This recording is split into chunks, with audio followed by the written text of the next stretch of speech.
We have Secret of Mana Part 11 here. We've just killed the Fire Gigas, and we are going up to upgrade our weapons, possibly. Gotta head up to the... Crap, where the hell are we going? I think we're trying to originally head towards the ruins, where the little midget imp thing is from. But we are going to get sidetracked, as with most RPGs, towards, if you happen to remember where we stopped with all the quiet people that speak in dots, we're heading in that direction. Yeah, so the ruins of Pandora, that's where we're going. And there is a boss fight here. There's a lot of really lame walking around and taking control of the midget here because he gets stuck on everything. Oh, there he gets stuck again for the second time. Exciting. Yeah.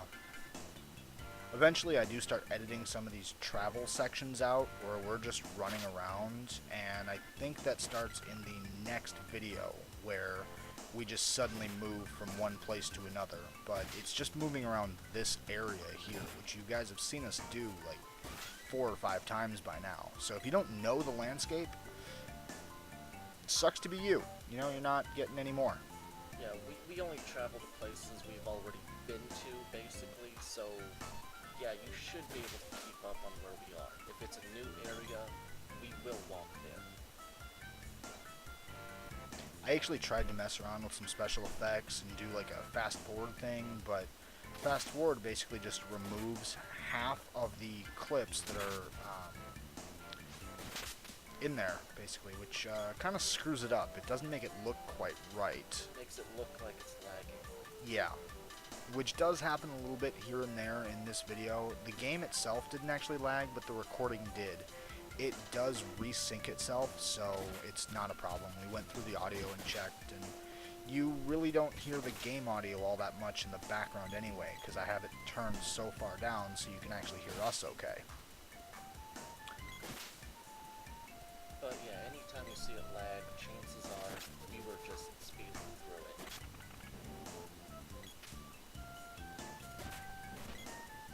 Freaking mushrooms. Always getting in the way. At some point during this video too, either this one, or the next one, or some of them, you're going to see some mysterious jumps in our equipment, in our spell abilities and stuff like that.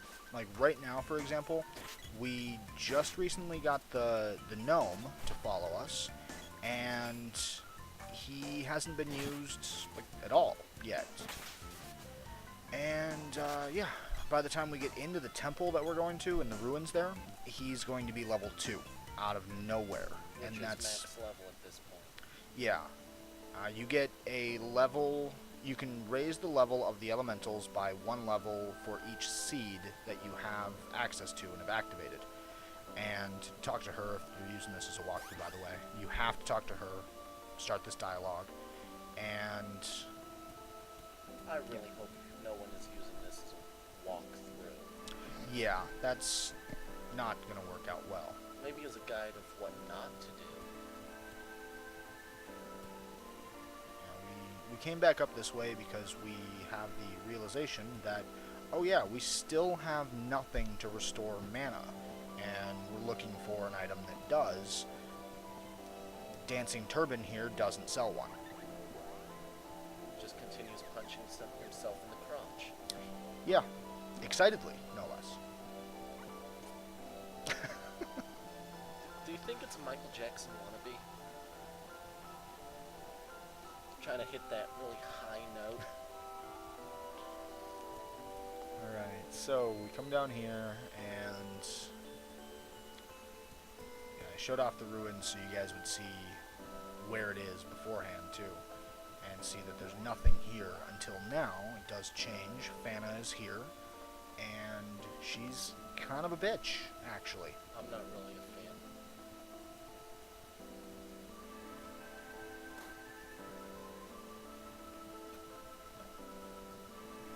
And apparently Fana doesn't like Pepto either, which Pepto is really great for a stomach ache, so.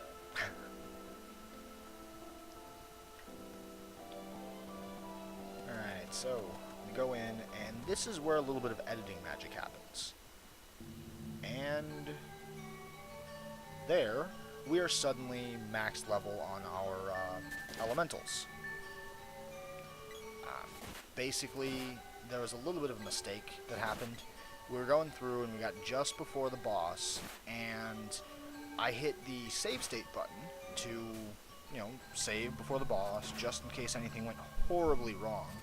And for some reason, my shift keys aren't working right, which shift F1 will save state. Well, F1 is revert state, so we went back in time. So yeah, basically, he did it again. If you remember before the cat fight, and possibly before Gigas. So, yeah, it's a common theme at this point.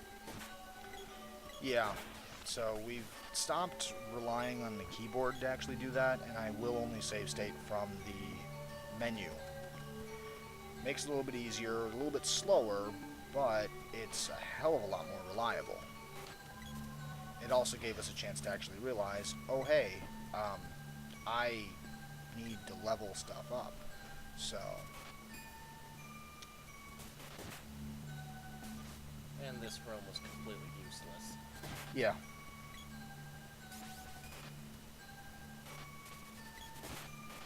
Just a couple dancing swords.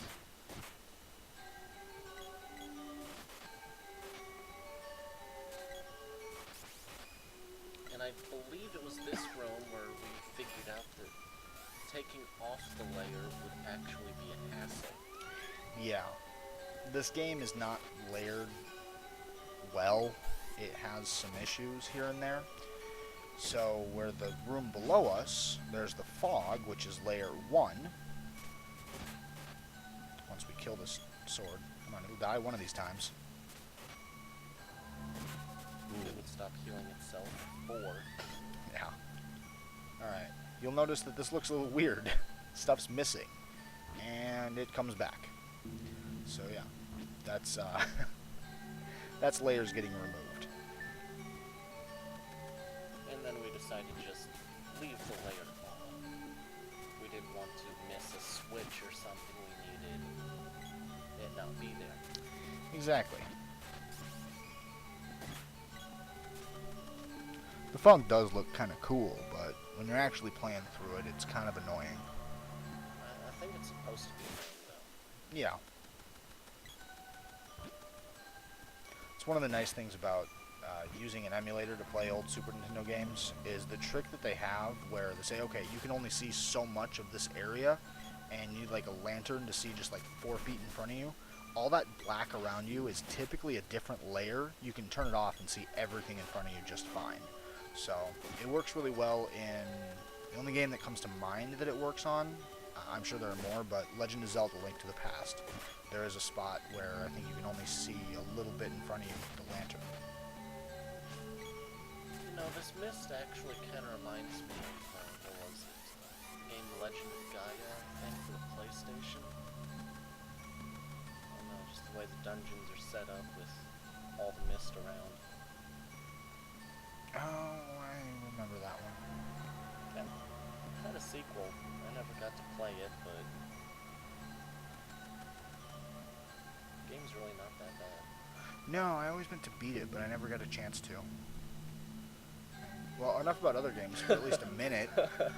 Here's Thanatos. He's actually one of the primary antagonists in the game. You can see his head is just a skull. You can tell he's not a good guy. I don't know. He could be a good guy that just likes to dress in other people. Well, other people.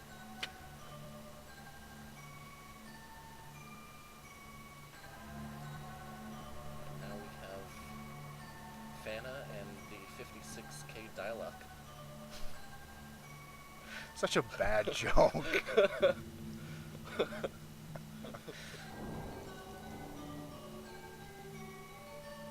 Alright, hole in the floor, and now we get to fight a wall. Yay, all the excitement of fighting a wall.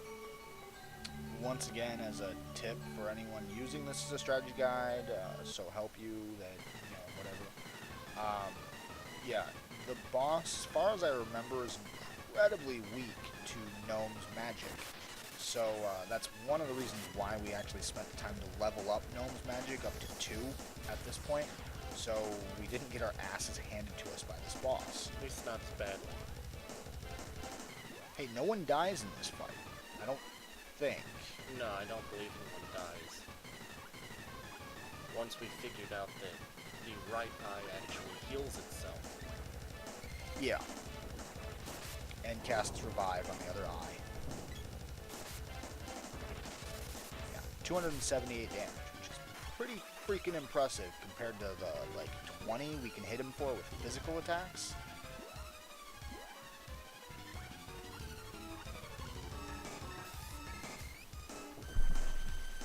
You know, with that much damage, I should have just been hitting everything at once. Yeah, well. Oh look, there's one eye down, and there's the revive. Yeah.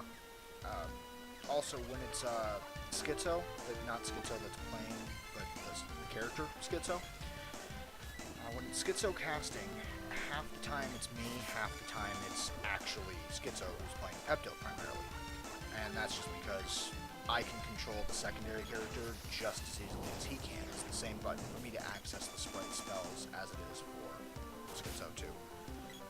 We should have named him something different. This is too confusing. It's only confusing because you're making it confusing.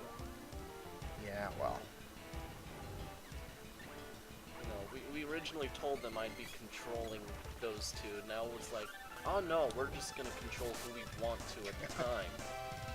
So, yeah, just ignore names and it'll just be the Pinky, Midget, and the main guy. It's kind of a mohawk from the side, but not really from the back and front. I don't know. It's kind of a mohawked comb over. Yeah. Which really would... That just sounds bad. Yeah, it's not confusing at all that, you know, Locke is playing Schizo and Locke. Schizo's playing Pepto and Schizo.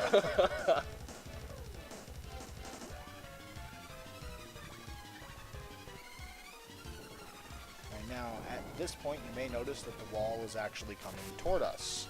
And down below are there are spikes. Yeah.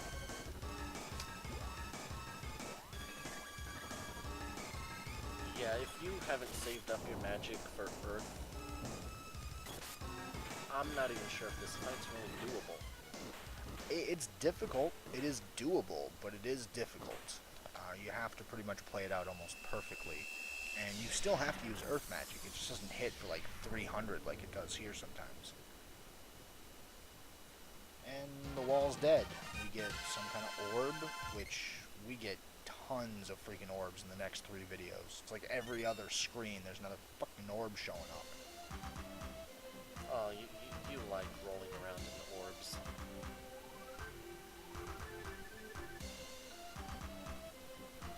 Yeah, you didn't see it hanging off my shoulder here? You're real observant.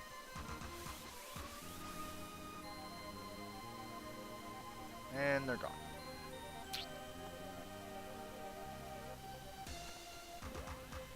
Okay, so everything is okay with the world.